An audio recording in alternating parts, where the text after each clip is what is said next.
Mientras pensaba en la introducción para mi invitado de hoy, me quedé mirando un rato por la ventana y vi que todavía no había anochecido, que era uno de esos momentos que se dan poco después de San Juan, en los que los días se van alargando y alargando y todo queda bañado de ese azul.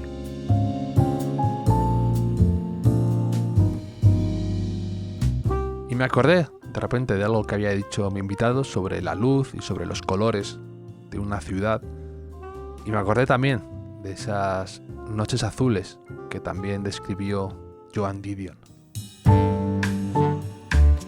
En ciertas latitudes hay un lapso de tiempo, al acercarse el solsticio de verano y los días posteriores, unas semanas como mucho, en que los crepúsculos se vuelven largos y azules. Este periodo de las noches azules no tiene lugar en la California, donde yo viví durante gran parte del tiempo, pero sí que ocurre en Nueva York, que es donde vivo ahora.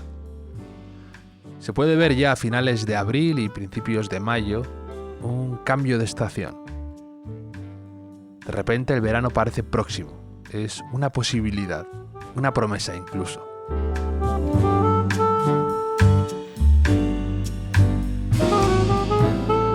Pasas por delante de una ventana, paseas hasta Central Park y te encuentras bañada en el color azul.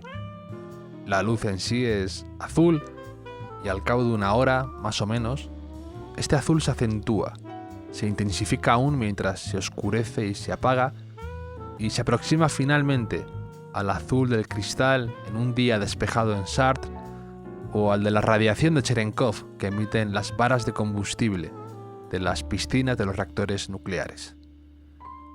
Los franceses llaman a esta hora del día l'heure bleue. Nosotros la llamamos el crepúsculo. La misma palabra, crepúsculo, reverbera, despierta ecos, crepitación, crescendo, corpúsculo, crisálida. Lleva en sus consonantes las imágenes de persianas que se cierran, de jardines que se oscurecen, de ríos flanqueados de hierba que se deslizan entre las sombras. Durante las noches azules uno piensa que el día no se va a acabar nunca. A medida que las noches azules se acercan a su fin, y lo hacen siempre, uno experimenta un escalofrío literal, una visión de enfermedad. En el mismo momento de darse cuenta, la luz azul se está yendo. Los días ya se están acortando. El verano se ha ido. Este libro se titula Noches Azules porque en la época en que lo empecé a escribir sorprendía mi mente, volviéndose cada vez más hacia la enfermedad, hacia la muerte de las promesas, hacia el acortamiento de los días, lo inevitable del apagamiento. La muerte de la luz. Las noches azules son lo contrario de la muerte de la luz, pero al mismo tiempo son su premonición. Pertenece a esa clase de cosas que todavía escapan de las fotos. Duran poco, muy poco, y a no ser que seas un fotógrafo muy avezado, no logras capturar toda su enormidad. Son cosas que todavía hay que vivirlas.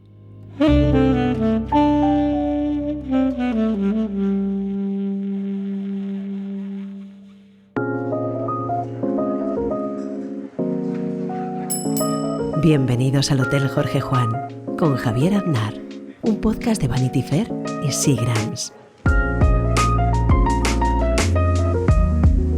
Mi invitado de hoy es Juan Claudio de Ramón. Juancla es diplomático y escritor y se le puede leer todas las semanas en su columna en el diario El Mundo.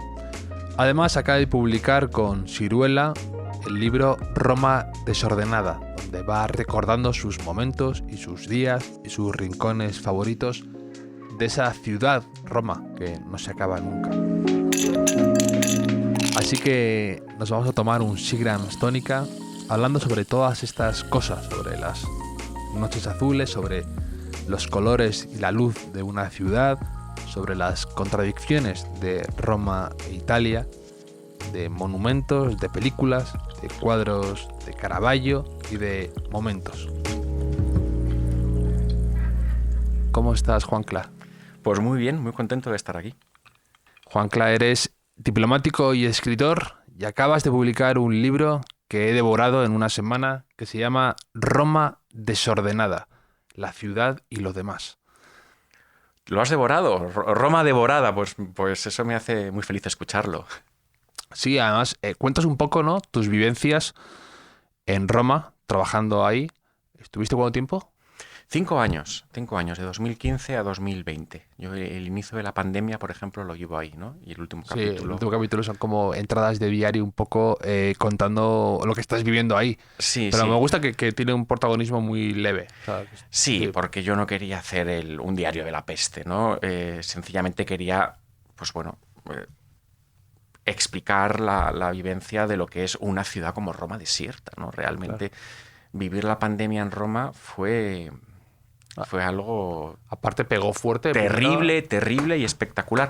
Pegó muy fuerte en Milán. Claro, en la zona de Lombardía. Pegó en Lombardía y en Roma se veía con cierta perplejidad. No estábamos muy convencidos de que fuera a bajar por la península y alcanzarnos. Esa actitud romana ya, yo te veo ya adoptándola. No, exacto, sí. Estábamos un poco, no. Bueno, esto no sé qué, cuando se tomaron las primeras medidas, efectivamente. Bueno, todo el mundo, ¿no? Estábamos también en España, ¿no? La primera reacción fue de escepticismo, ¿no? Pero claro, cuando llega y se declara el confinamiento y entonces que fue tan duro o casi tan duro como el español, yo creo que fueron los dos países más duros. Sí. Y de repente no dejan salir a la calle, pues claro, la sensación de una Roma en la que los monumentos han sido abandonados, ¿no?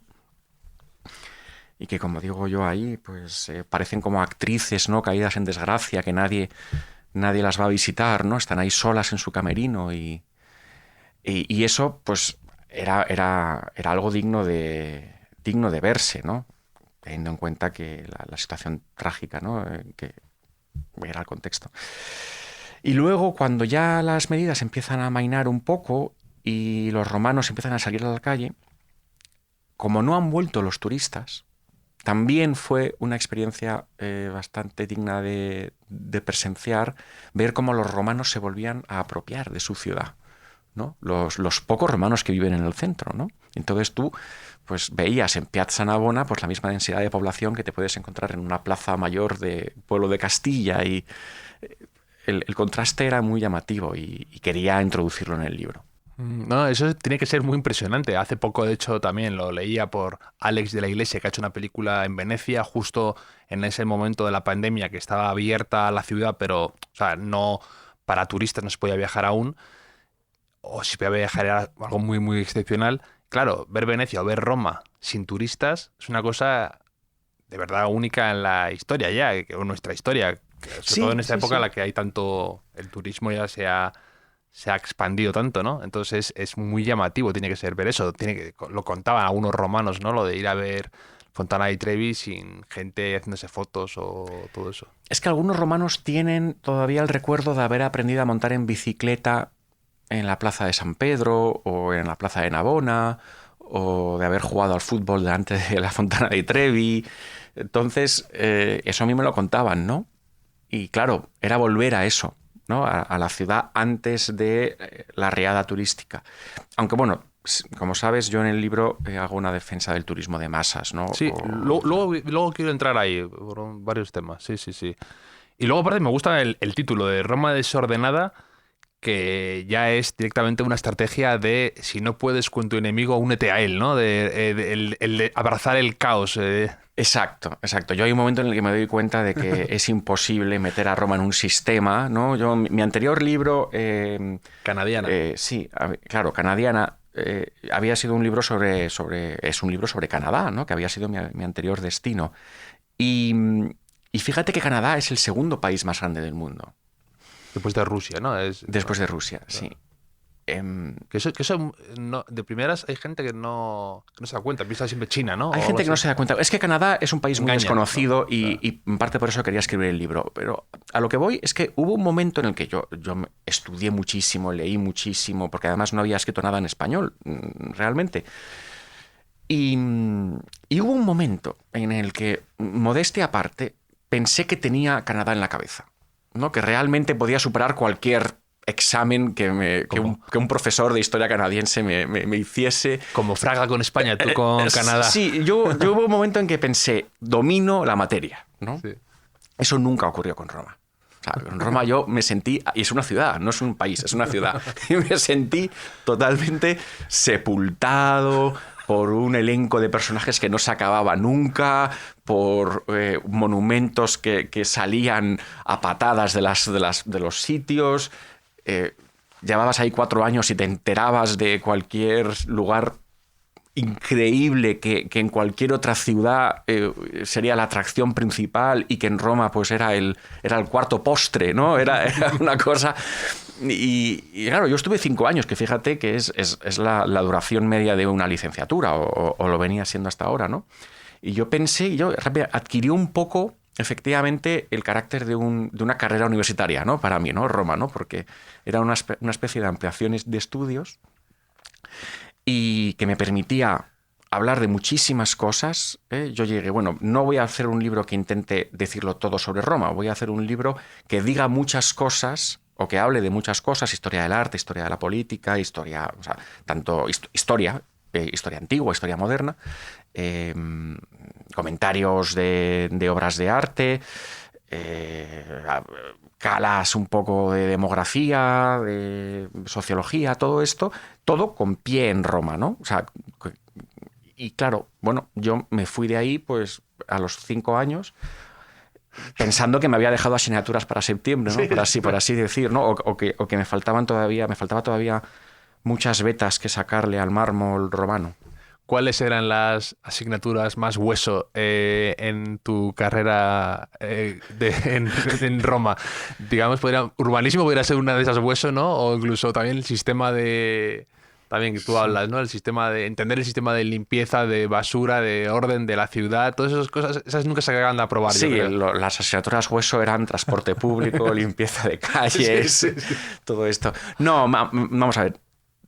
He gozado escribiendo cada uno de los capítulos, que al final creo que son 70, más el epílogo ese sobre la peste. Te diría que me gusta mucho la estructura porque a pesar de que no haya estructura por el desorden, porque son pequeñas viñetas o estampitas de la ciudad y te haces una imagen de lo que es Roma para ti y aprendes mucho además. Y lo que me gusta es que son como capítulos cortitos en los que a lo mejor con una ligera anécdota tuya o un momento, un camino que hacías tú para ir a la embajada donde tenías que trabajar. Sí. Uh-huh.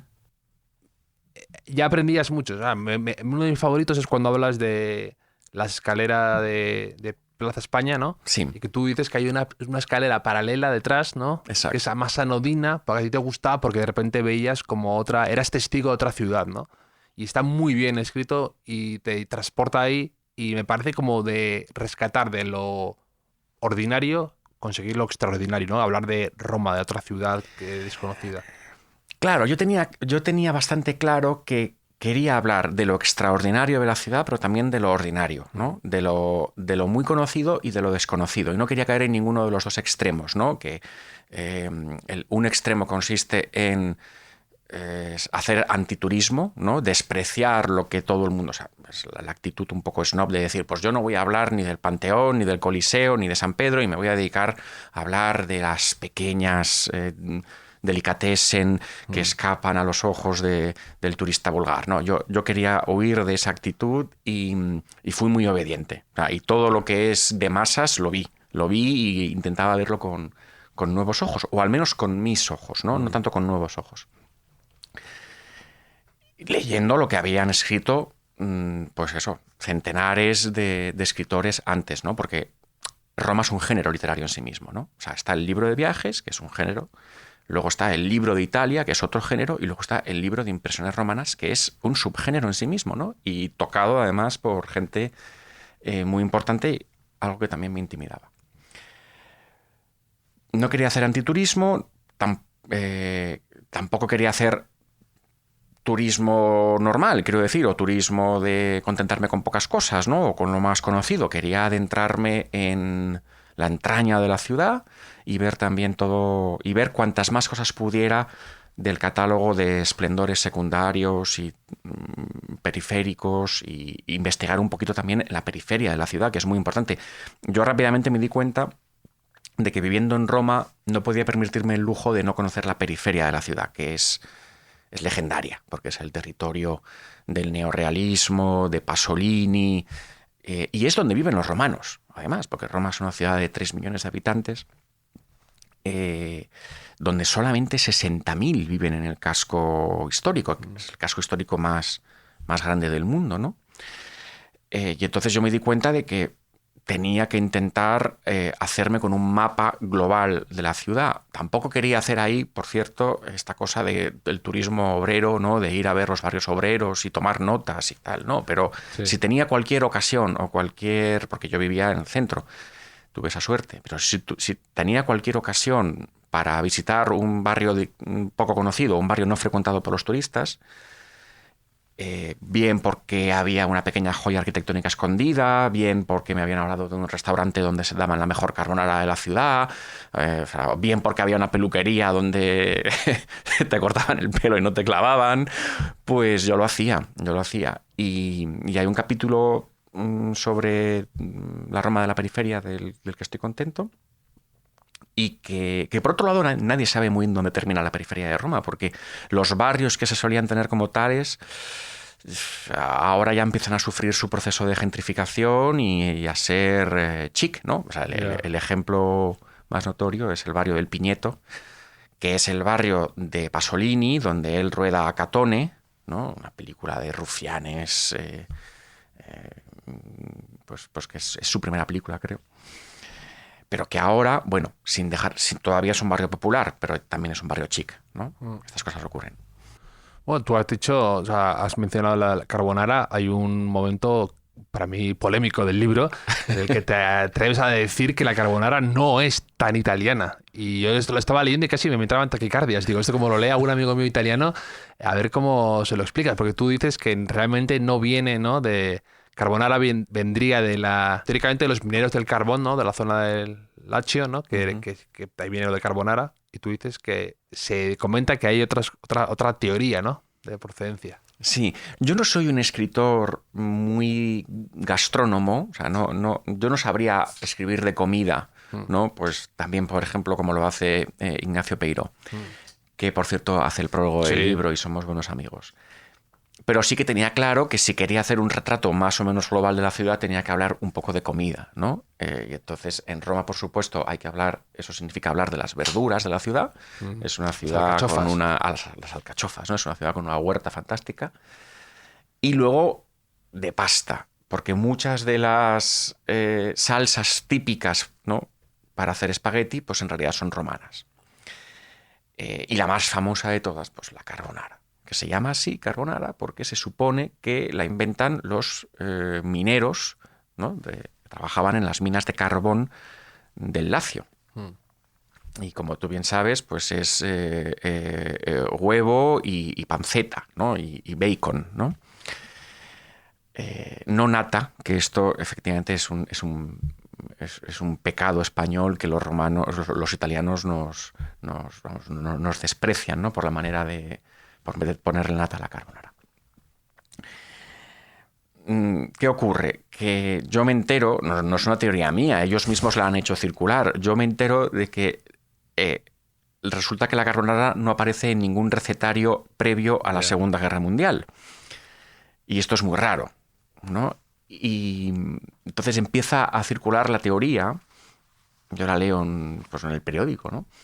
De que, oye, ¿y si fueron los soldados americanos después de la liberación de la ciudad, ¿no? Los que, un poco por nostalgia del bacon de sus barbacoas, empezaron a echarle bacon a los espagueti y la receta viene de ahí, ¿no? Y bueno, a los romanos estas cosas son especulaciones que les parecen divertidas, ¿no? Tampoco se ofenden, ¿no? Es un caso de invención de la tradición, ¿no? O podría ser un caso de invención de la tradición, ¿no? Como dice Hobsbawm, ¿no? Y hay varios casos. Me han hecho ver que en el libro, en realidad, menciono varios casos unidos por esa sospecha de ser tradiciones inventadas, ¿no? Uno es Winkelmann, ¿no? El capítulo de Winkelmann, el primer historiador del arte, un alemán que va a Roma a mediados del siglo XVIII y se convierte en el gran teórico del arte griego, pero en realidad, porque él piensa que está viendo originales griegos, ¿no? Estatuas, el Apolo del Belvedere, que le vuelve loco. Y hoy sabemos que en realidad lo que estaba viendo eran copias romanas de originales griegos. Y además él no se imaginaba que esas estatuas, como hoy sabemos, habían nacido pigmentadas, ¿no? Los griegos al menos pintaban sus estatuas, y con lo cual eso echaba por tierra todas sus teorías sobre la pureza, sobre la serenidad, sobre del arte griego. Con lo cual ahí también tenemos otro ejemplo de invención de la tradición. Pero el caso de invención de la tradición más espectacular y más... O sea, el mito que de ser destruido más ruido haría es el de la propia presencia de San Pedro en Roma, ¿no? Yo cuando me entero de que no está nada claro que el apóstol Pedro visitara Roma o pusiera sus pies ahí. Pablo sí, Pablo se sabe que estuvo, porque Pablo es arrestado y él pide ser juzgado en Roma, era ciudadano romano, y se sabe el lugar donde tuvo arresto domiciliario, porque en Roma no había cárceles como las conocemos hoy. Había periodos de detención previos al juicio, y si en el juicio eras culpable, pues pum, no, te mataban y punto. Y Pablo sufre un arresto domiciliario en Roma. Yo visité la Domus, donde se supone que él lo pasó, y es una cosa muy emocionante. Pero de Pedro realmente no hay pruebas. No hay pruebas. Y y eso es muy importante, porque Roma se construye, o sea, después de la caída del Imperio Romano, Roma recupera su prestigio con el reclamo de que es la ciudad que alberga los restos de San Pedro, el primer obispo de Roma, el primer papa. Y claro, en la Basílica de San Pedro hay una necrópolis enterrada, donde te enseñan algo que podría ser la tumba de San Pedro, ¿no? Pero bueno, nadie se atreve a certificarlo, ¿no? Podría ser, podría no ser. Es una cosa interesante. Sí, de un poco de invención de la tradición, leyendo más, los he estado leyendo a la vez, tu libro y el de La ciudad de los vivos, que lo hemos comentado un poco fuera de micro, sí.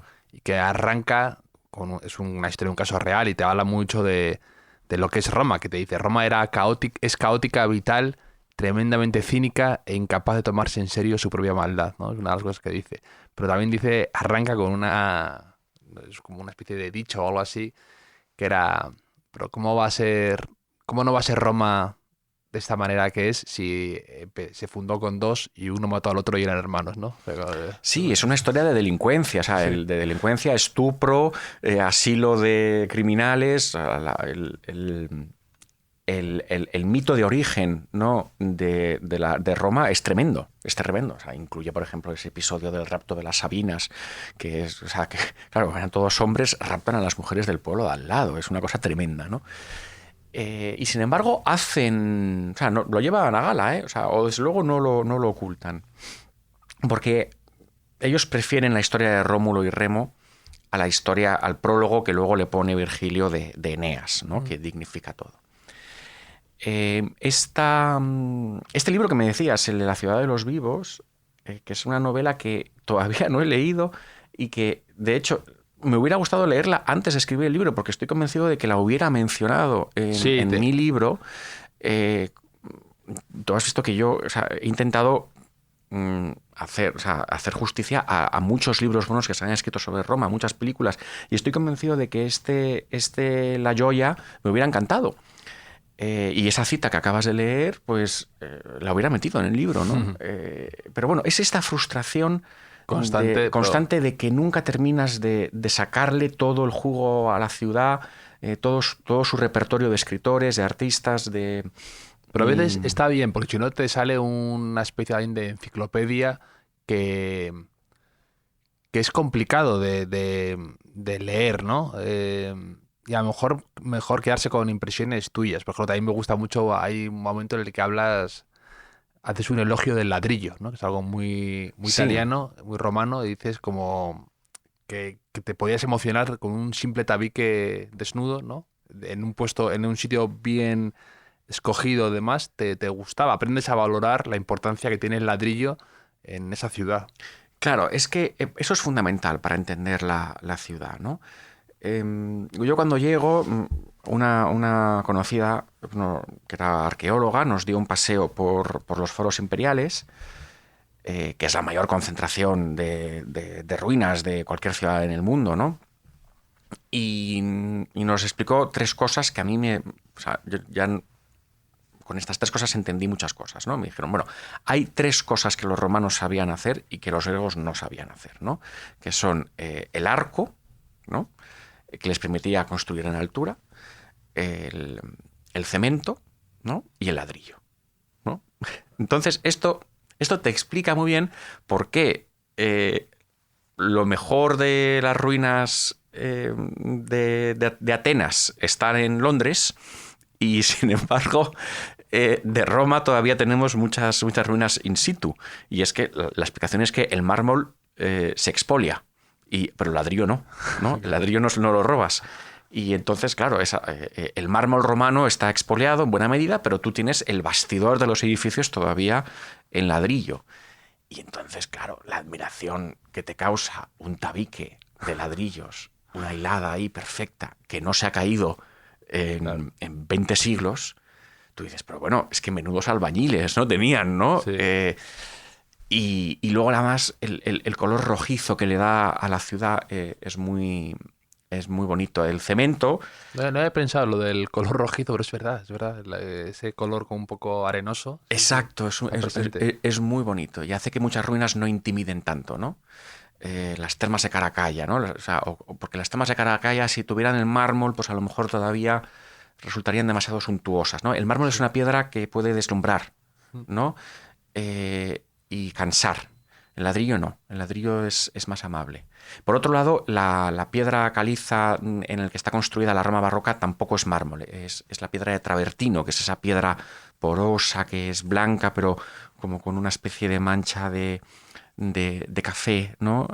Y esa es muy agradable también, ¿no? Entonces, entre el travertino y el ladrillo, la ciudad tiene esos 2 colores dominantes, ¿no? El gris como pasado por un jabón, ¿no? Del travertino y el ocre de las paredes, que entona muy bien con el rojizo de la arcilla del ladrillo o del barro cocido del ladrillo.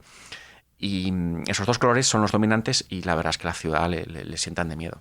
A mí, por ejemplo, a veces pregunto aquí a los invitados que cuál es su monumento favorito de España, preferido, el que más le impresiona o el que, si tuviera que escoger algo para imagínate, una expo internacional, ¿cuál llevaría, ¿no? ¿Cuál mostraría? Y a mí el que me sigue impresionando muchísimo es el acueducto de Segovia, por eso que tú dices, esa sencillez que ahí no tiene ni siquiera cemento, No tiene hay ni siquiera argamasa, cemento, pero efectivamente. es lo que dices tú, de menudos, cómo lo tuvieron que hacer de bien. Escuadraban la piedra Claro, perfectamente, sí. pero es tan sencillo y a la vez tan perfecto y tan elegante, o sea, como esa sencillez, los arcos que tú dices y demás, que a mí me vuelve loco el acueducto de Segovia. Evidentemente no estoy descubriendo aquí el Mediterráneo, pero que quizá hay otras cosas que son más impresionantes o más pues catedrales o un palacio y demás, que por supuesto son impresionantes, pero que la sencillez del acueducto a mí me sigue cautivando.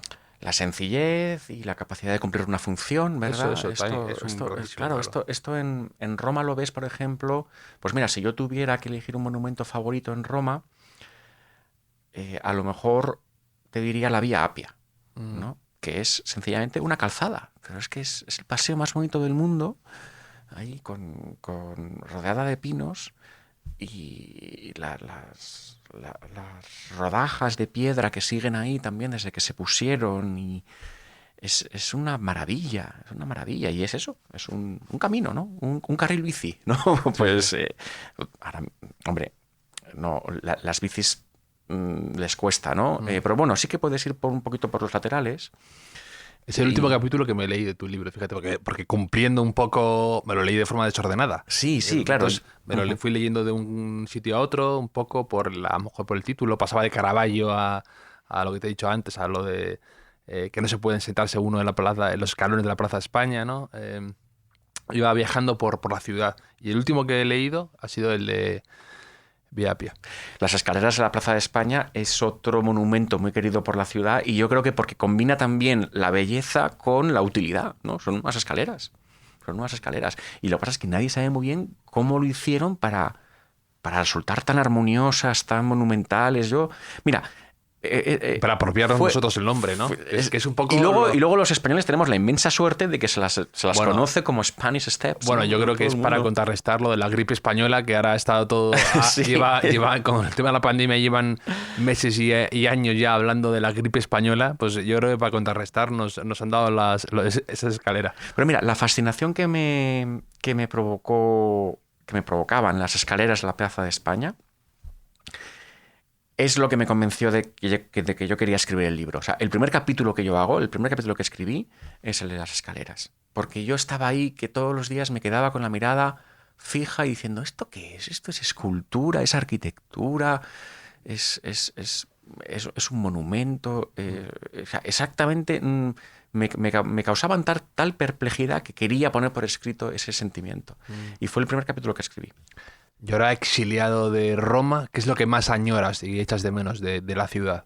La luz, sin lugar a Bueno, dudas. no estás en una ciudad, en Madrid no digamos que... Es verdad, tienes toda la razón. La luz de Madrid no le va muy a la zaga a la luz de Roma, ¿no? Somos una ciudad en altura y la luz de Madrid también es brillante, es muy bonita, los atardeceres. Pero en Roma... No sé, en Roma es que es la luz, el color, porque Madrid no tiene un color, por ejemplo, ¿no? Madrid no tiene un color definido. Y Roma sí que lo tenía. El blanco, ¿tú blanco crees? Madridista. El blanco madridista. Sí, es que no hay podcast en el que no meto una cuña sobre mi amor por el Madrid. Me estoy dando cuenta de que tengo un problema. Sí, eso es verdad. Pero Madrid es una ciudad... hay pocas ciudades en el mundo que pueden presumir de tener un color, ¿no? Y Roma es una de ellas y Madrid no. A mí me encanta Madrid, ¿eh? Y me parece una ciudad que está en un momento dulce. Y tengo amigos romanos que han venido últimamente por aquí y les encanta la ciudad porque hay cosas que no...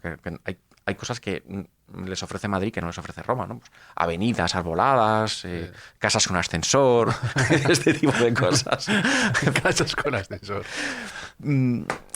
Pero yo de Roma he hecho mucho con los colores, la paleta. Por eso le dedico también un capítulo a los colores de la ciudad, porque yo necesitaba de alguna manera fijar en la memoria la paleta de los colores, la paleta cromática, porque sabía que la iba a echar mucho de menos. Y bueno, luego pues, por supuesto echo de menos la posibilidad de estar aburrido un sábado y decir, bueno, pues voy a echar la mañana a los museos capitolinos o no sé, o a ver una iglesia maravillosa, o a ver los Caravaggio, por ejemplo. No sé, nunca tienes la sensación de que estás malgastando tu tiempo. Y Caravaggio tampoco se llamaba así, ¿no? Es algo lo que dice. Caravaggio se llamaba Michelangelo Merisi, pero bueno, como Miguel Ángel ya estaba cogido... Sí, pues... que es mala suerte, ¿eh? Es como lo de Ronaldo, que dices, joder, hay otro Cristiano Ronaldo después de Ronaldo Nazario, pues esto es igual. Exacto, entonces ya estaba cogido, entonces pues se le conoce como Caravaggio, que es o sea, es el nombre del pueblo de la Lombardía donde nace, ¿no? Un pintor también que me volvió loco. Me leí todas las biografías, todos los análisis sobre sus cuadros para intentar descifrarlos, porque es un pintor que no deja nada al azar. O sea, no... Todos sus cuadros tienen una historia detrás muy, muy interesante. Sí, me gusta además que, por ejemplo, hablas de, que yo no lo sabía, que dice, por ejemplo, Martin Scorsese, que su película Malas Calles, que fue la primera que hizo de Nueva York, ambientada en Little Italy, dice que para él es la vocación de San Mateo, ¿no? Es la vocación de San Mateo en las calles de Nueva York. Eso es lo que él quería hacer, sí, efectivamente. Y Vittorio Storano, su director de fotografía, director de fotografía de muchas películas de Woody Allen. Bueno, es que es el director de fotografía de Scorsese, de Coppola, por ejemplo, en Apocalipsis Now, y de algunas de De Woody Allen, efectivamente. Bueno, él siempre ha reconocido la influencia de Caravaggio en su manera de entender la fotografía en el cine. Y lo notas, ¿eh? Cuando ves esas películas y luego has tenido una cierta familiaridad con la obra de Caravaggio, dices, sí, no es ninguna tontería esto que dice, no se está dando pisto. Y me gusta además que te hace pensar, ¿no? Porque a veces la gente dice, ¿cómo voy a ir a Arco? ¿Cómo me voy a interesar en el arte moderno si puedo ir a ver a un Caravaggio? Además, eso yo lo he oído literalmente estas palabras. Y luego te das cuenta, leyendo tu libro, por ejemplo, también, que pues dices, no, ese Caravaggio también fue muy rompedor en su momento, muy, muy rompedor, pero aparte de ser un tipo polémico que tenía 40 juicios pendientes. Caravaggio rompía el molde en cada cuadro. Claro, Sí, y sí. luego era alguien que tú dices que me gusta que pintaba ángeles sin volar, ¿no? Que decía, bueno, tampoco nos pasemos aquí de... Él era incapaz de pintar... O sea, de Caravaggio se puede uno sospechar lo que es imposible sospechar de cualquier otro artista de su época, y es que era ateo. O por lo menos una persona totalmente ajena a la religión.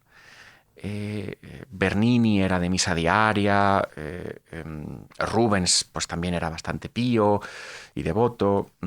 Caravaggio, tú tienes la sensación de que no cree en Dios y que todos los temas religiosos que le piden, él los hace, pero humanizándolos. Claro. ¿No? Si pinta una virgen, parece una vecina que se ha encontrado por ahí.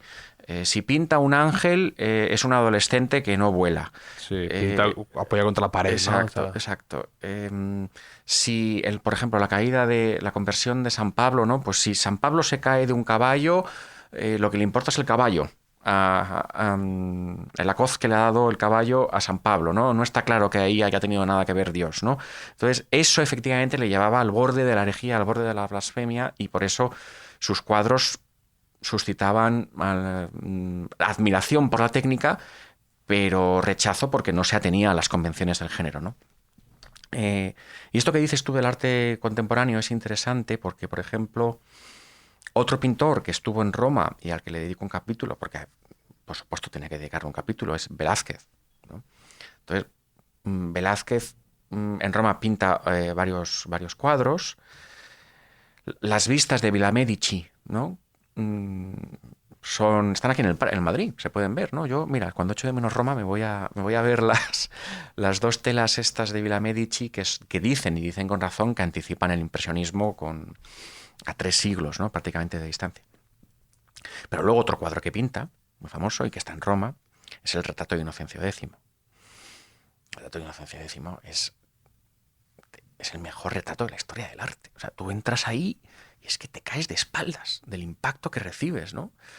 Cómo va acumulando rojos. Sí, los rojos. Es una cosa... y una cosa... Bueno, leyendo sobre el cuadro, por supuesto yo sabía que Francis Bacon, ¿no? Se había obsesionado con el cuadro y había hecho sus versiones, se las había visto en retrospectivas, tal. Pero lo que no sabía es que Francis Bacon nunca se había atrevido a ir a ver el original. Él copiaba fotocopias, ¿no? Ilustraciones. Y cuando Francis Bacon va por Roma, no se atreve a ir a ver el cuadro de Velázquez. Como Pla, cuando hemos dicho fuera, sí, que Pla no se atrevió a lo mejor a escribir sobre Roma. Y ahí sí que hay un acierto, y en esa anécdota, sobre esa anécdota sí que se podría montar una tesis sobre la inferioridad del arte contemporáneo respecto del arte moderno, el arte del Renacimiento, del Barroco, ¿no? O sea, porque ahí mismo hay una especie de confesión de impotencia frente al gran maestro, ¿no? Por parte de Bacon, ¿no?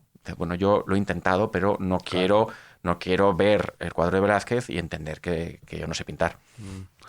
Y antes lo has pasado un poco por encima, pero me parece un tema interesante que es lo del turismo, ¿no? Y tú le dedicas un capítulo que me ha parecido una reflexión muy interesante sobre el turismo en Roma.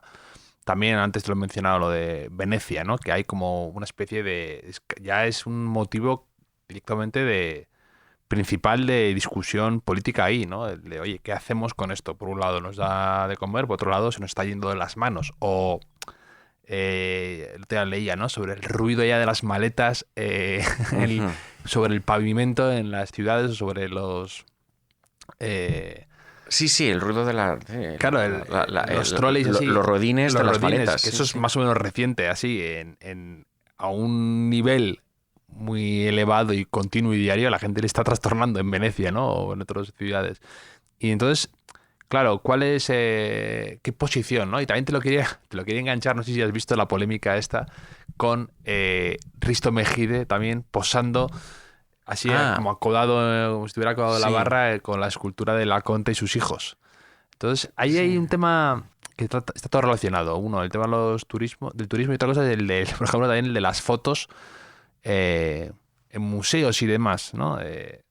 ¿Se debería permitir o no? ¿Te gusta hacerlas o no? También, por ejemplo, también salía Mick Jagger en el Guernica y también mucha Sí. gente lo ha criticado, ¿no? Entonces es un tema ahí que es difícil posicionarse, ¿no? Porque a veces puedes caer en lo snob que tú decías antes, en lo un poco mirando por encima del hombro, cuando en el fondo todos somos turistas. Bueno, es muy interesante todo lo que has dicho y es muy interesante también abordarlo. El tema de los ruedines, por ejemplo, curiosamente, ¿no? Partamos de ahí. Los ruedines de las maletas es una invención muy reciente, ¿no? De los trolleys. Y uno se pregunta por qué, porque no tiene ningún misterio.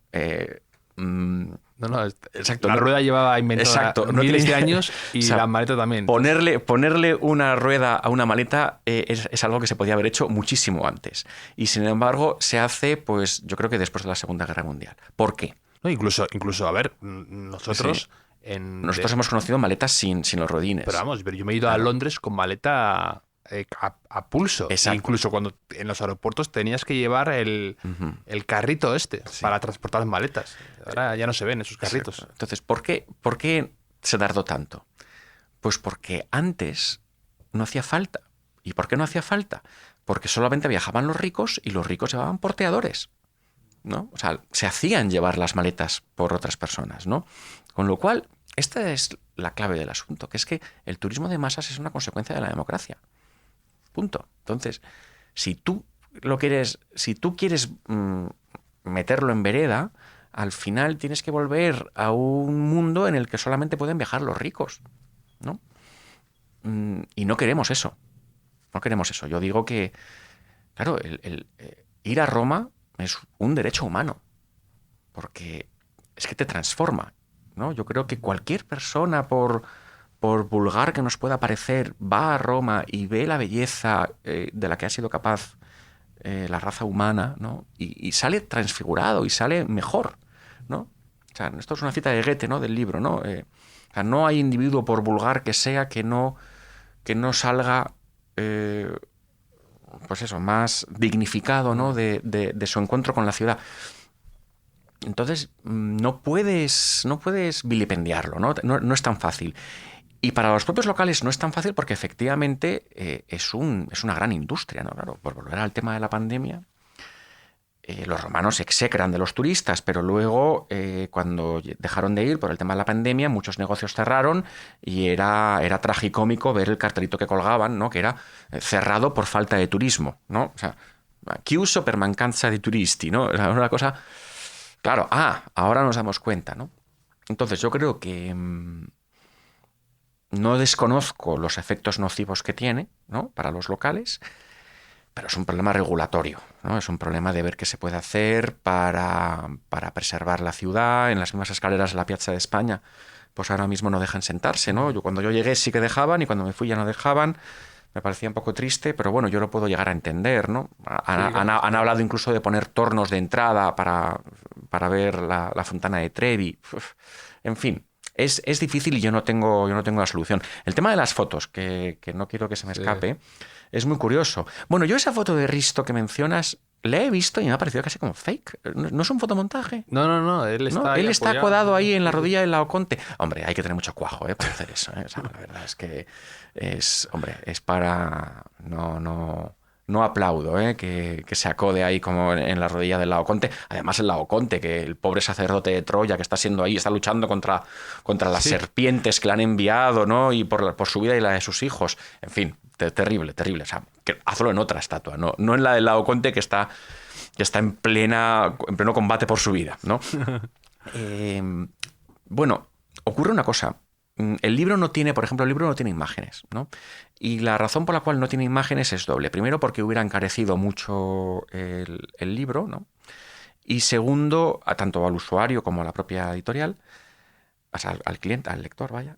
Y el segundo, porque no queríamos dar la sensación de guía turística, ¿no? Lo hablamos con Siruela, y yo creo que con muy buen criterio, Ofelia Grande me dijo, si le ponemos imágenes, lo vamos a abaratar, lo vamos a encarecer de precio y lo vamos a abaratar de concepto, porque va a parecer una guía turística que no es, ¿no?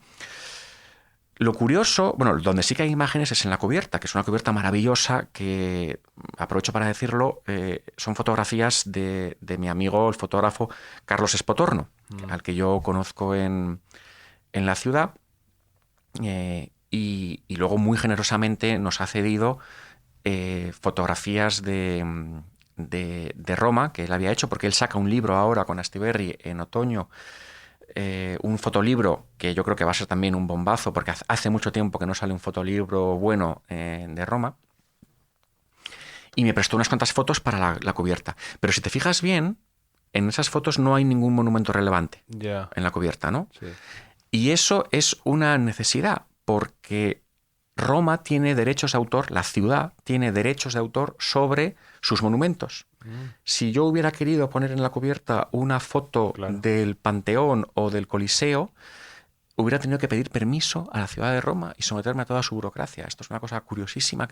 Esto me parece que ocurre lo mismo en París, ¿no? O sea, Roma cobra a las editoriales por reproducir imágenes de sus monumentos.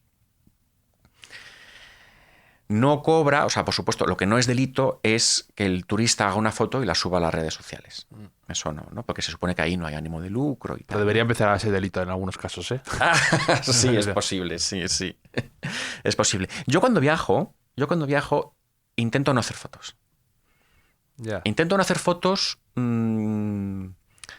porque así obligo al ojo a ver, ¿no? O sea, me da la sensación, por ejemplo, y esto es una cosa que también ya me ocurrió en Canadá, ¿no? En Canadá no hay tanto monumento que describir, pero sí que hay mucho paisaje, ¿no? Y la tentación de hacer fotos al paisaje es enorme, ¿no? Y yo quiero, bueno, si yo soy un escritor... En Instagram utiliza mucho, ¿eh? Un buen atardecer en Canadá, en British Columbia, el Chico Lago, eso, muchos likes asegurados, ¿eh? Muchos likes, no, yo lo entiendo, Aparte, como es un poco recóndito, además, es inaccesible, entonces un poco más... Y la fotografía es un arte y es un género que me gusta mucho y voy a muchas exposiciones de fotografía, pero yo no soy fotógrafo, yo soy escritor. Sí. Entonces, si soy escritor, tengo que ser capaz de convocar la imagen a través de las palabras. Sí, ¿no? Entonces intento no sacarla, no hacer la foto, porque necesito realmente recibir el impacto mis ojos, ¿no? Hay un libro muy bonito de anagrama que se llama El nervio óptico, de María Gainza, que habla, una escritora argentina, que habla de cuadros que le han impactado a ella y lo explica muy bien. Y tampoco mete imágenes de los cuadros. Describir un cuadro, por ejemplo, los de Caravaggio, ¿no? Claro. Hay un momento en el que... Te sientes tentado de meterlo para al menos explicar de qué estás hablando. Pero para mí el reto era hablar del cuadro con palabras. Y hacer que el lector, que es lo que ha pasado a mí, de repente vuelva a... no me fijé este detalle de este cuadro de Caravaggio. Voy a ver, y googleas el cuadro porque tú me has despertado el interés. Entonces, si no lo estás abaratando, como decía tu editora, con muy buen criterio. Sí, eso me gusta mucho cuando estoy recibiendo muchos comentarios del libro y lo que más me gusta escuchar es cuando me dicen, y me has llevado a internet a buscar esta imagen, o me has hecho buscar en Google Earth. Está todo el mundo buscando la famosa Villa A, que yo la mantengo, como sabes, ahí en secreto, ¿no? Me dice, oye, Villa A, ¿dónde está? Tal. Y yo, no puedo decirlo porque forma parte de la arma secreta y entonces... nada, te fastidias. Pero eso me gusta mucho, ¿no? Y además yo creo que es lo que tenemos que intentar hacer los que nos dedicamos a escribir, ¿no? Trasvasar el impacto que te ofrece un monumento, un cuadro o una pieza musical, ¿no? A la palabra, ¿no? Escribir sobre música también es un reto, ¿no? Muchas veces, ¿no? Y a mí se me da peor porque sé menos de música, o sea, entiendo menos de música y estoy menos educado musicalmente, pero, por ejemplo, me gustan mucho los libros que hablan de música, ¿no? Por ejemplo, los libros de Alex Ross se llama el del New Yorker, ¿no? Es fantástico, ¿no? Dices, bueno, pues ¿cómo voy a hablar al lector de la tercera de Beethoven? ¿No? ¡Pam, pam, pam, pam! ¿No? Sí. Exactamente eso, qué imagen nos convoca, ¿no? Y cómo podemos hablar de eso, cómo podemos hacer literatura de eso. Mm. Y ese para mí fue un estímulo para escribir el libro. Pues muy conseguido, te diré. Aquí tenemos la tradición del cuestionario Proust, ¿vale? Que son preguntas para perfecto. un poco destilar la personalidad del invitado del hotel. No me lo has dicho antes, me lo hubiera traído preparado, pero bueno, ahora tendré que improvisar Siempre respuestas tópicas. La espontaneidad siempre se premia aquí. ¿Cuál es tu idea de felicidad perfecta? Mi idea de felicidad perfecta es amanecer en la cama de un hotel de una ciudad que no conozco y tener todo el día libre para descubrirla. ¿Cuándo ha sido ese último amanecer en un hotel de una ciudad desconocida y que has tenido esa sensación de felicidad perfecta? Hombre, muchas veces, porque es una cosa que puedes provocar. Además tienes la ventaja de que puedes organizarte esa felicidad y preverla. Pues en Italia, en ciudades que no son Roma, ¿no? Pues por ejemplo, yo qué sé, pues en pequeños pueblos italianos, ¿no? Por ejemplo, los pueblos de Umbria, ¿no? Que nos íbamos un fin de semana y pues todas estas excursiones nos daban eso, ¿no? Nos daban... Y además, bueno, si ya lo haces en compañía de tu pareja, ¿no? De mi mujer en mi caso, pues el placer se duplica. Porque yo no soy mucho de viajar solo. Hay viajeros que dicen que el viaje es un género solitario y tal, pero yo, si veo algo bonito, lo quiero ver en compañía de la persona a la que quiero. Un rasgo que te desagrade de ti mismo.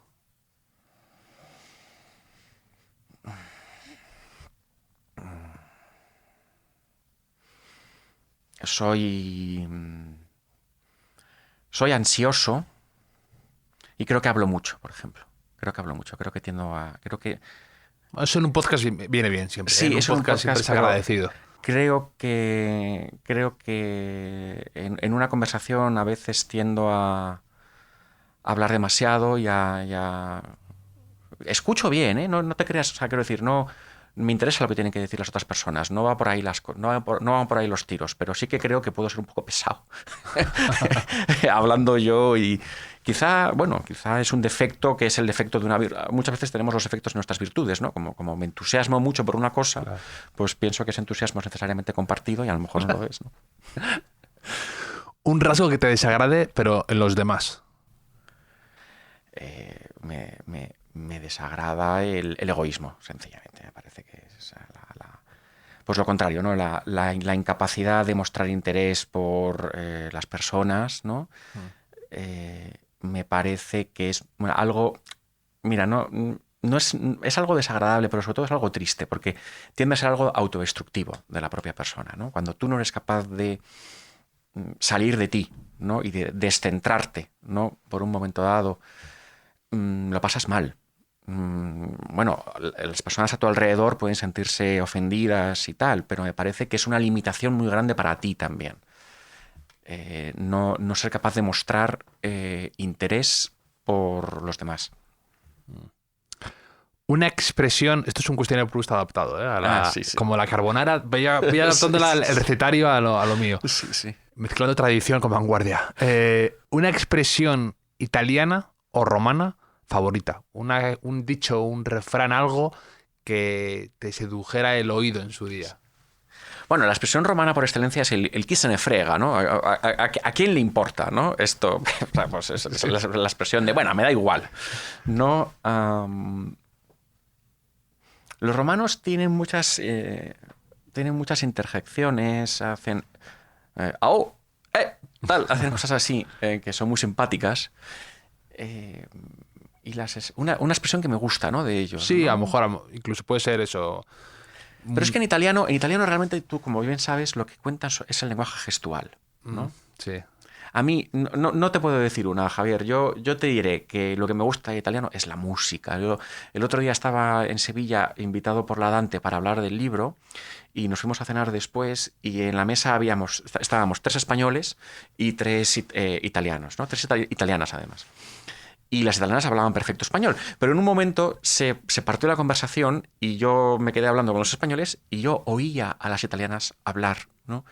Y en un momento dado les dije a los españoles, oye, es muy interesante lo que estáis diciendo, pero es que el oído se me está yendo a la música del otro lado de la mesa, ¿no? Es una lengua maravillosa, es una lengua preciosa. Sí. Que ellos mismos a veces estropean con una avalancha de anglicismos que no te puedes ni creer, ¿no? Pero el italiano es una lengua tan bonita, ¿no? Y tan expresiva. No, es que es expresiva en sí misma. Es curioso cómo a veces hay anglicismos que se cuelan en algunas culturas y en otras no. Eso me llama la atención. Por ejemplo, en Francia, cómo está metido lo de le weekend, ¿no? Sí, le weekend, sí. Que aquí no, cuando usamos nosotros cualquiera, o por ejemplo, o viceversa. O como en Estados Unidos se habla de, por ejemplo, se dice mucho lo de solo. Sí. Flying solo, ¿no? Flying solo, sí. Hombre, mira, te doy un ejemplo, por ejemplo, de un ejemplo que a mí me hace reír, ¿no? ¿Cómo es posible que la lengua que inventó la palabra crescendo, ¿no? Para hablar de una escalada, de una crisis, diga escalation, ¿no? O sea, yo lo he leído en la prensa italiana, pero ¿cómo es posible? ¿No? No puede ser, no puede ser. Escalation. Pero bueno, es una cosa tremenda. Sí. Bueno, luego también, hablando de la musicalidad, también me ha venido a la cabeza eso que decía Pla también, que no sé si tú también lo compartes, eso que decía que tú no veías por Italia, no veías nunca a nadie con cara de...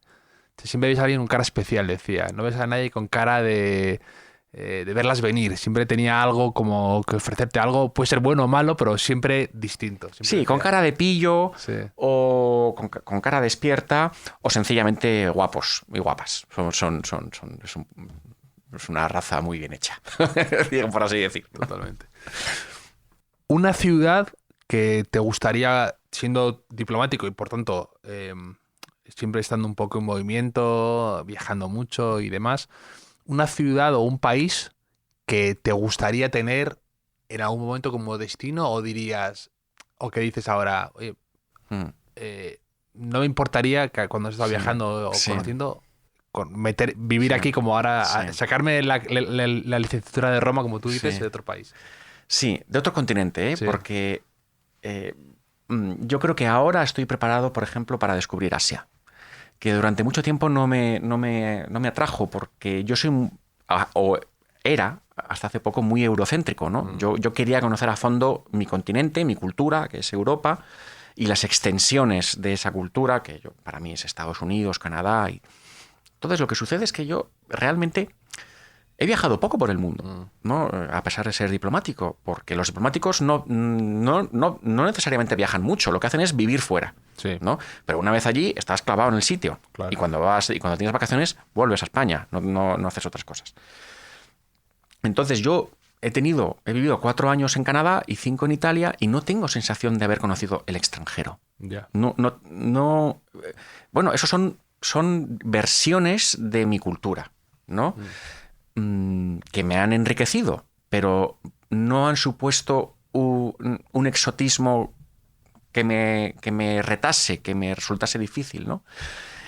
Y yo supongo que realmente la única parte del mundo que eso me lo puede ofrecer es Asia. Y tengo mucha curiosidad por conocer China, por conocer Japón, Hombre, si a mí me dan... Es un puesto muy difícil, ¿no? Pero si a mí yo pudiera pasar una temporada en Tokio, pues no diría que no. Y a mi mujer y a mis hijos seguro que también les divertía. Claro.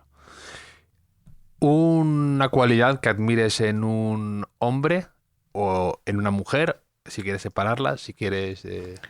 No, mira, esta es la que yo recordaba del cuestionario Proust, efectivamente, y no sé por qué, no sabía que me ibas a hacer el cuestionario, pero me he dado la respuesta hace unos días, ¿no?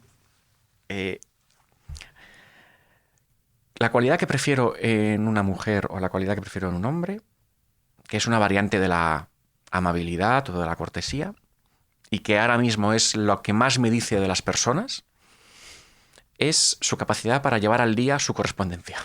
O sea, su capacidad para responder a los correos, a las cartas, a los WhatsApps, a los mensajes. O sea, realmente creo que hay tal bombardeo. O sea, a mí yo soy muy de relaciones epistolares, ¿no? Sí. Y de... Porque claro, como he vivido fuera, ¿no? Pues muchas veces dependes de eso, ¿no? Para empezar a tratar a una persona, pues empiezas por un correo electrónico o Sí. tal, ¿no?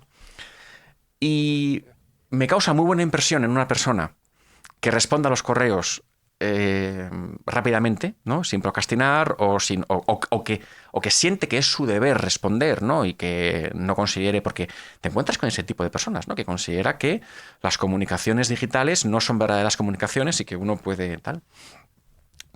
Entonces, me causa muy buena impresión la gente que responde, aunque sea tarde, Sí. incluso cuando responde tarde, habla todavía mejor de la persona, porque significa que no se ha olvidado, que no ha encontrado el momento, pero que sabe que tiene que hacerlo, ¿no? Y entonces empieza disculpándose o lo que sea y te responde, ¿no? Y luego la gente que deja sin responder correos, mensajes, llamadas, esta ya... Te empieza a chirriar. Sí, hombre, yo lo puedo entender, quiero decir, o sea, yo no pongo la cruz a nadie por estas cosas, ¿no? Pero si hablamos de virtudes y de lo que significan, me parece que una buena virtud apreciable en las personas hoy y que dice mucho de las personas es esa, mantener al día la correspondencia, que es una palabra antigua, ¿no? Sí. Pero bueno, con la que yo quiero englobar todo, ¿no? Ya, lo que... Correos, mensajes, WhatsApps, todas estas cosas. Yo lo que tengo ahora un poco es manía y me estoy yendo de todos los grupos de WhatsApp. Ah, No, sabio eso, ¿eh? Sabio, no, me parece que está... Voy a decir una palabra así, está prostituyendo un poco el concepto de amistad, que es esa presencia un poco sorda, un poco ahí. Alguien hace algo hoy, reducir la amistad a compartir memes o a compartir fotos o a un vídeo graciosete. Me empieza a no gustar nada y me estoy saliendo. Solo me limito a los profesionales de entregas de columnas y cosas así que tengo que hacer.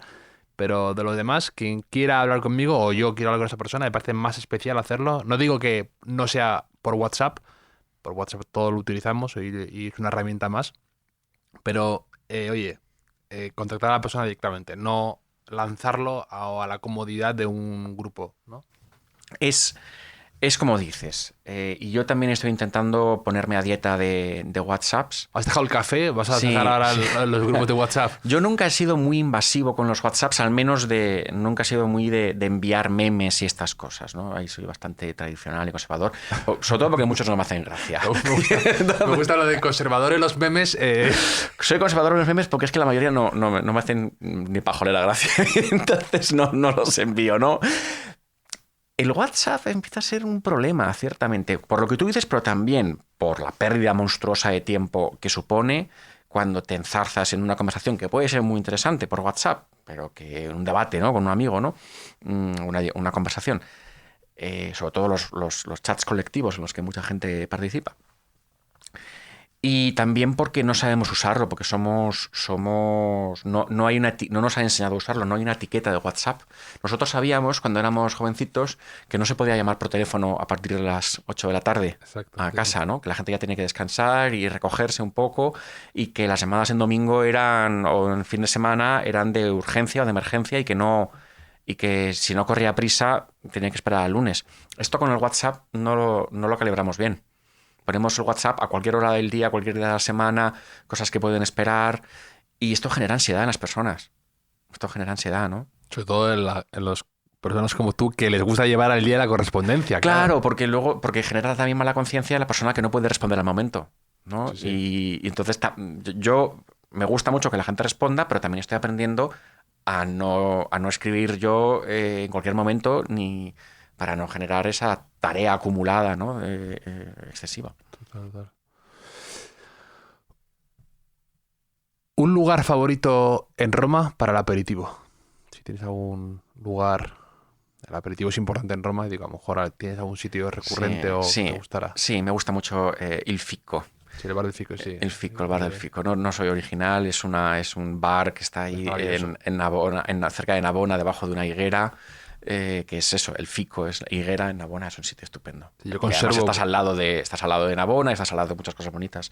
Conservo por aquí yo una tarjeta que me gustó hasta la tarjeta. De esos sitios que dices, me gusta hasta la tarjeta de visita del lugar. Y el aperitivo sería un Spritz, obligatoriamente, que me encanta. O sea, yo no sabía que lo tomaban tanto y yo ahora lo tomo muchísimo y va de retro gin tonic que venga el Spritz. Y perdón, Seagrams. Va de retro gin tonic en el de Seagrams. Muy bien. Perdón, Seagrams. No, si es Seagrams, sí. Si es Seagrams es, por supuesto, el gin tonic ante todo. Pero fuera de Seagrams, un buen Spritz me encanta, porque además es que entra muy bien, es que te puedes tomar 30 seguidos. Sí. Como Dylan Thomas, ¿no? En la taberna esta que se quedó ahí el tipo. Últimos libros que te han hecho compañía en un viaje, ¿no? Yo a veces asocio viajes con libros y te voy a preguntar a ti también, te que eres muy lector, si tienes algún libro que te haya hecho muy buena compañía últimamente. A lo mejor puede ser en un viaje en metro, un viaje de estos tuyos que dices que vas de un sitio a otro de trabajo y te gusta fijarte y a lo mejor llevas el libro en el brazo. ¿Algún libro que te ha hecho compañía últimamente? Bueno, pues van a tener que ser viajes cortos, viajes en autobús o viajes en metro, porque por desgracia... Igual de válidos. Por desgracia, en los últimos 2 años he viajado poco, ya me gustaría... Me ha entrado ya el Wanderlust de las ganas de viajar, ¿no? Yo últimamente me llevo libros que me caben en el bolsillo y intento siempre leer cosas un poco clásicas que tenga pendientes o algo así. Pues, por ejemplo, he viajado mucho en autobús últimamente con los artículos de Larra, con las recopilaciones de los artículos de Larra, que me parecen, pues eso, como un Spritz también. O sea, son muy frescos y quería descubrir un poco al personaje y aprender de él, porque, bueno, como tú sabes, yo escribo columnas también. Y quería ver un poco el truco de cómo una columna se convierte en un clásico, ¿no? Y no porque yo lo vaya a hacer, sino... Pero como maestro de exacto. Larra es tan moderno. Entonces yo... El vuelo a usted mañana y todo esto. El vuelo a usted mañana y todo esto es divertidísimo, ¿no? El artículo de costumbres, ¿no? Que a mí me gustaría también... me gusta alternar columna política con columna de costumbres, ¿no? Un poco, ¿no? Yo creo que la gente lo agradece, ¿no? Estamos un poco hartos de... La gente le encanta. Estamos un poco hartos de tanta política. Y entonces aprendo. Y luego otra cosa que también llevo en el bolsillo, o antes de Larra que llevaba en el bolsillo, llevaba el oráculo de la prudencia de Gracián. Porque también, pues nada, son pequeños bocados, ¿no? De sabiduría y también tiene una prosa muy interesante, ¿no? La manera en la que, bueno, pues es el famoso autor de Lo bueno si breve 2 veces bueno, ¿no? Entonces, aprender cómo se escribe, porque yo tiendo un poco o sea, yo me hincho escribiendo un poco. Entonces, quiero aprender de gente que me ayude a escribir más cortito, un poquito, o al menos más ceñido, ¿no? No necesariamente corto, pero más concreto. Ya te ves, no sé, seguro que son 2 respuestas que no te esperabas, ¿no? Gracián y Larra, ¿no? Pero los tenía ahí. Sí. Me parece muy... ¿Y de Larra algún artículo que te haya impresionado concreto que recuerdes? ¿O... Me impresiona la actualidad del lenguaje. Realmente parecen escritos ayer y no me fijo mucho ni siquiera en el título de los artículos, pero... No, a lo mejor la temática, sí. Hay uno que se llama Todo el año es carnaval, que me hace muchísima gracia. Y bueno, el vuelo a usted mañana, por supuesto. Y, o sea, no, lo tengo ahí, es que ni siquiera me fijo, ya te digo, ni siquiera me fijo exactamente. Es más bien el goce de la escritura. Ya. Sí, no era... Además, escribía... Sus artículos eran largos, porque era un artículo de periódico largo. Pero toda su obra cabe en un libro de bolsillo. Sí. Una posesión que tengas preciada y que valores mucho, algo material, que puede ser un libro, un cómic de pequeño, una cosa que te regalaron en su día y que conservas, una cosa que te trajiste de Canadá o de Roma y que guardas con un especial cariño. No me gustaría perder mi ejemplar de Asesinato en el Orient Express de Agatha Christie, ¿no? Que es el libro donde empezó todo para mí, ¿no? Y que además el libro que recuerdo estar leyendo y decir, ¡a la cama! ¡No! ¡No puedo! Tal. Espera, un capítulo más, ¿no? Y lo tengo ahí deshecho absolutamente y lo tengo ahí casi, lo tengo en un atril, ¿no? Como si fuera el primer dólar del tío Gilito, ¿no? Es algo así. No me gustaría desprenderme de él. Sí. Y hay una cosa que no es de mi posesión, pero que sí que es de posesión familiar, es de mi padre, que yo creo que es la favorita de mi padre y es mi favorita también. Y la compró mi abuelo en El Rastro. Y es el boceto del cuadro de la proclamación de las Cortes de Cádiz que existe en el Senado.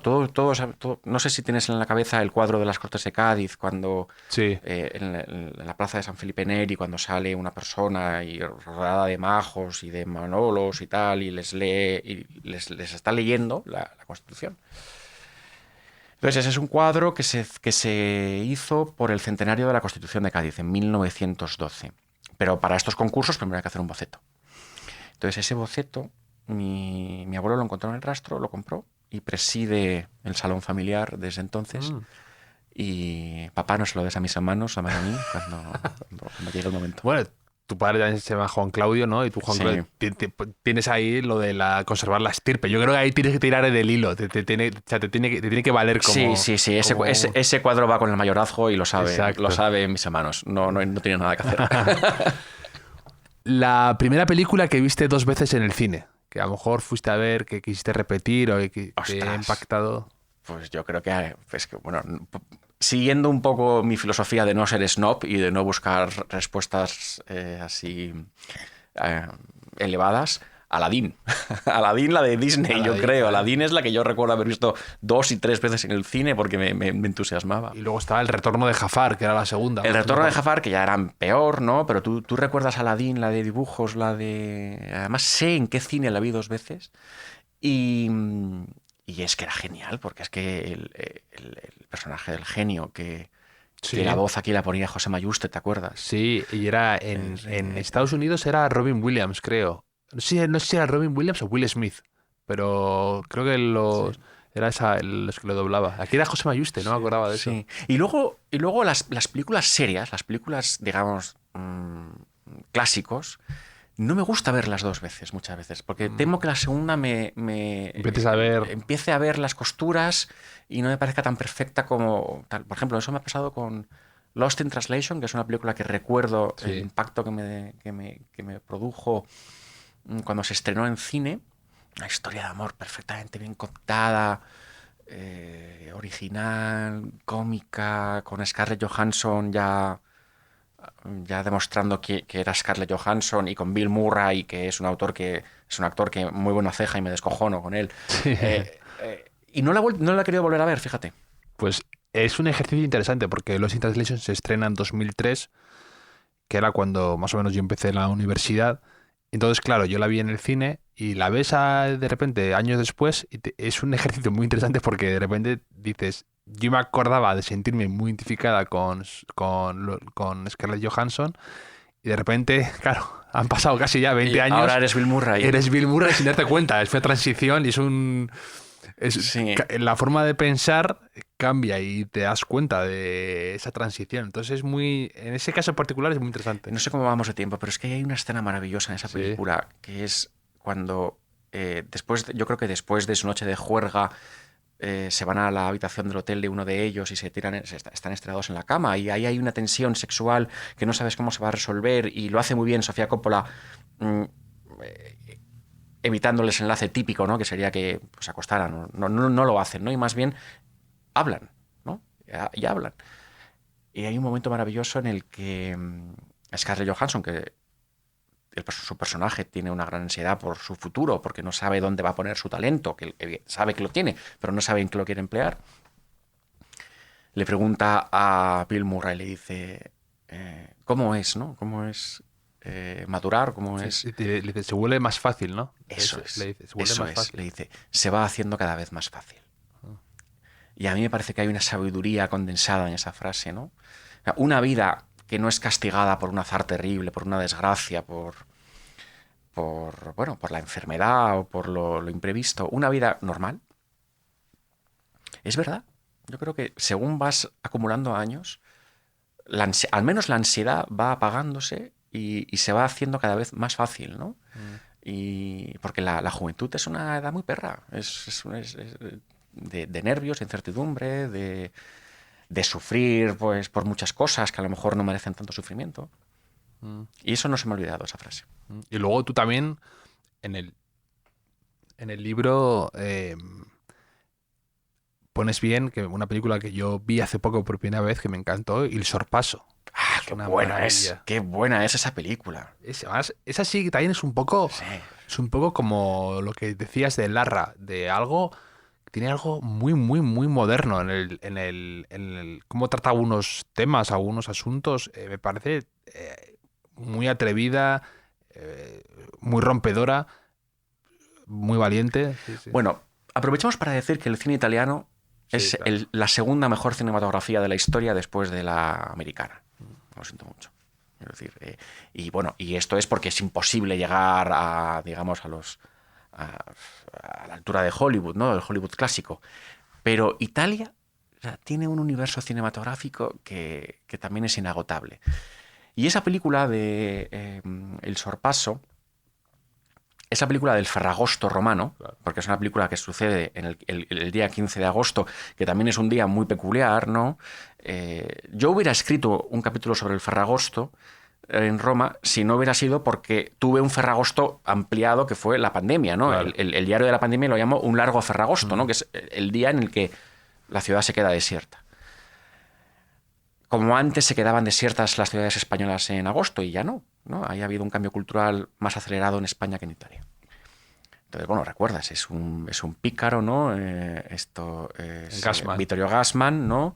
Que se encuentra con este otro personaje. Un joven estudiante, ¿no? que tiene que prepararse el examen de Derecho. Exacto, sí. Y está... Que lo hace un francés, lo hace Triquiñán, Sí. ¿no? Y todo se lo lleva y le lleva por la mala vida durante ese día y la Claro, película... además, sí. me encantan estas películas que transcurren en un día, ¿no? Y Exacto. todo lo que te puede suceder en un día cuando se cruza en tu vida alguien carismático. Sí. Pues ahora en Netflix tienes otra película también que hace muy buena pareja con esa, que es Il Boom, de Vittorio De Sica. Pues la veré. También menciono, porque Il Boom es una parodia del desarrollismo italiano, ¿no? Y entonces el protagonista aquí es Alberto Sordi, que para mantener el tren de vida, ¿no? al que de repente se ve obligado, que de repente se ve obligado a llevar, ¿no? Porque son los años del crecimiento económico y de la necesidad de aparentar y de comprarse una casa con piscina. Entonces, para mantener ese tren de vida, vende un ojo de la cara, literalmente. O sea, esa es la premisa de la comedia, ¿no? O sea, que él vende un ojo de la cara, ¿no? Y claro, rápidamente la comedia se vuelve muy amarga, porque no es una coña, no es una coña, ¿no? Y es una película que yo recomiendo. Y curiosamente yo llevaba mucho tiempo queriéndola ver, porque no la encontraba en una plataforma, Sí. y ha aparecido en Netflix, que no es el sitio más donde uno busca cine clásico italiano, ¿no? Sí, sí. Pues la veré. De Alberto Sordi escribió Hace mucho... buena pareja con El Sorpasso. De Alberto Sordi escribió Enrique González en sus historias de Roma. En sus historias de Roma, que es un libro que está muy bien. Y cuenta cosas divertidas de Alberto Sordi, que además es que él, por lo visto acabó siendo millonario absoluto, que no gastaba nada y el tío iba acumulando riqueza. Sí, Ya. sí. Es el actor romano por excelencia. Es quizá el romano por excelencia. Sí. ¿No? Sí, Sí, personaje, sí, es el arquetipo de romano. Así un poco pícaro, simpático, tal, sí. ¿Cuándo y dónde fuiste más feliz? ¿Un verano de tu vida, un viaje, un momento, algo así que tengas especial cariño y que a lo mejor por alguna tarde nostálgica vuelves ahí con cariño? Pues yo creo que conocí a mi mujer, a la que ahora es mi mujer, con 25 años y yo creo que los veranos del 25, o sea, no sé, yo es que cualquier verano que he pasado con Magda, lo siento mucho, es que ahora mismo no me... De novios, ¿eh? De novios, porque con los hijos ya, ahora ya con hijos me resulta un poco más difícil asociar la idea de felicidad a esto, pero yo qué sé, pues el verano que hicimos el viaje por Rusia, hicimos el transiberiano, Qué bonito. Magda y yo, y creo que eso fue un momento de gran felicidad, ¿no? Lo siento, no quiero ser romántico ni quiero hacerle la pelota a mi mujer, que seguramente acabe escuchando esto, pero es que, bueno, esa es la respuesta sincera. No, claro, es bastante imbatible, ¿eh? Es decir, el transiberiano con... El transiberiano con Magda. El transiberiano con Magda. Fue buen título para un libro. Sí, fíjate que yo iba tomando notas y luego las perdí. Yo tenía la idea de hacer algo, ¿no? De poner por escrito ese viaje y perdí la libretita donde tenía las cosas. Fíjate, ahora Rusia lo veo con otros ojos, ¿eh? Ya me cuesta, ¿eh? No veo con tanta simpatía con todo lo que está pasando. No te quiero meter. Pero en ese momento. De política exterior. No, hombre, no. Yo creo, vamos a ver, con todo hay que seguir haciendo la distinción entre Rusia y la cultura rusa y el pueblo ruso y Putin, ¿no? Eso sin duda. Pero claro, para mí fue el descubrimiento de la cultura rusa. Yo iba con el transiberiano, iba con Ana Karenina. Ahí sí que me recuerdo, claro, tienes horas y horas para leer, claro. Con lo cual, porque es que...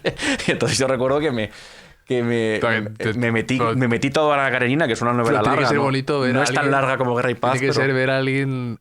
Un ruso ver a un español con Ana Karenina en el tren. Debe ser como ver a alguien aquí con el Quijote en el autobús, ¿no? No lo hicimos hasta el final, ¿eh? No lo hicimos hasta Vladivostok, lo hicimos hasta Irkutsk, que está ahí en el lago Baikal, muy metido ya en Siberia. Y fue toda una experiencia. Pero bueno, es más bien... Quiero decir, hubiera sido una experiencia también seguramente hacer un safari o recorrer Australia, que creo que es la leche también. ¿No? Es más bien la idea de que eres joven, estás con la persona a la que quieres y no tienes todavía muchas preocupaciones vitales y lo que estás haciendo es vivir un poco de aventura, ¿no? Pues eso sí que redondea una idea de felicidad. Y ya, para acabar, un lema que tengas presente en tu vida o que a lo mejor digas a amigos o a tus hijos o que tengas presente o que a lo mejor tu padre o alguien conocido en el trabajo te dijera alguna vez y que venga a tu cabeza y que tengas presente de algún modo y que podría estar casi en tu escudo de armas. Aquí de nuevo no soy muy original. Cuando me pongo a escribir, por ejemplo, mi lema es no digas tonterías, ¿no? O sea, revisa lo que has escrito y que no... O sea, puedes decir algo que está equivocado, pero no digas chorradas, ¿vale? O sea, respeta la complejidad de cualquier cosa en la que te metas, ¿no? Para opinar. Luego,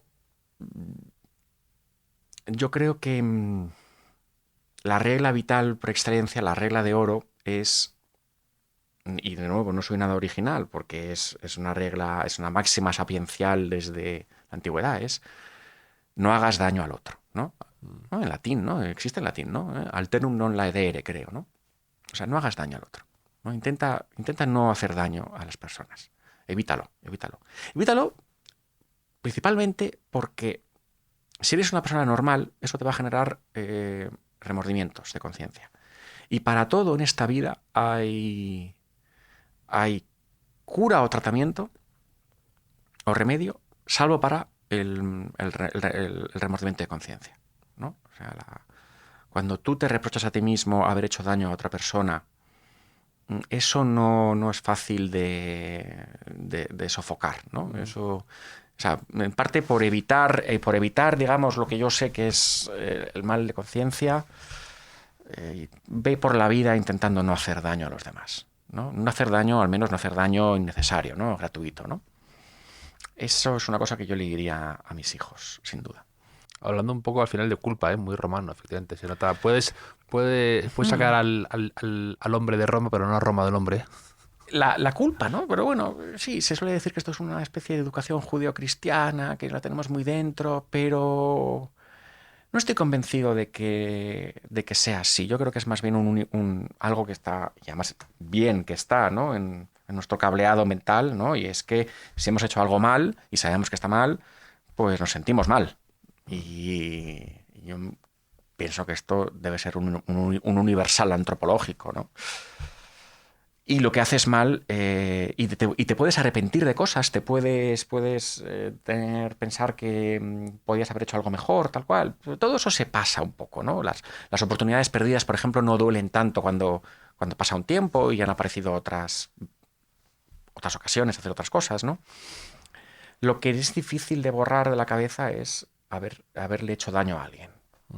Y por eso yo intento tener mucho cuidado con eso, incluso lo que escribo también, ¿no? Sí. Porque lo que escribo, tú sabes que los españoles, por ejemplo, tenemos mucha mala leche. Sí, hay algo espíritu cainita, ¿no? Ahí, sí. Bueno, sí, y el mero sarcasmo, que se nos da muy bien, ¿no? Bueno, pues dirige muy bien tu sarcasmo a alguien que se lo merezca o cuando realmente cumpla un propósito adicional. Sí, ¿no? la idea de que apretar el gatillo siempre es muy fácil, incluso a veces sin querer, y las repercusiones a veces son irreversibles, ¿no? Eso siempre hay que tenerlo muy, muy presente. Sí. De que se te dispara fácil todo y que incluso suena estruendoso y te llama atención y tal, pero que... Y luego para ayudar a esto conviene tener un poco de compasión, ¿no?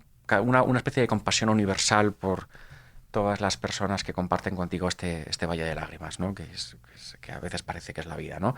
Y el consejo que da el padre del narrador, el gran Gatsby, al protagonista, Sí. al narrador, ¿no? Cuando le dice, ¿no? No todo el mundo tuvo toda la suerte que tú, O ¿no? sea, cuando estés tentado de criticar a alguien, recuerda que no todo el mundo ha tenido las mismas oportunidades que tú, ¿no? Ese me parece un gran consejo y yo me lo intento aplicar, ¿no?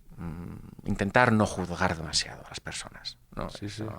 O como digo también en el libro, y que esta sí que es una actitud muy romana y muy propia del cristianismo, es absolver y no juzgar, ¿no? O absolver casi al mismo tiempo que juzgas, ¿no? a las personas. Pues Juan, claro, me lo he pasado fenomenal charlando contigo y leyendo tu libro y dando ese paseo un poco con la imaginación por Roma. Incluso me ha despertado muchísimas ganas de volver, incluso de valorar la locura de ir a Roma en agosto con el calor que debe haber. Pero... Sí, no es la mejor de las ideas, pero es una buena idea. Sí, sí. Sí. Al final, eso también tienes una frase que me gustó de Ruskin, creo que es, ¿no? La de Roma es sucia, pero es Roma, ¿no? Claro, Roma es sucia, pero es Roma, sí, sí. Pues esto es igual. Lo de, al final, bueno, te puede dar una insolación, pero que te lo baila. Roma, pero estás en Roma, sí, sí. Sí, pues un placer, Juan. El placer ha sido mío, gracias, Javier.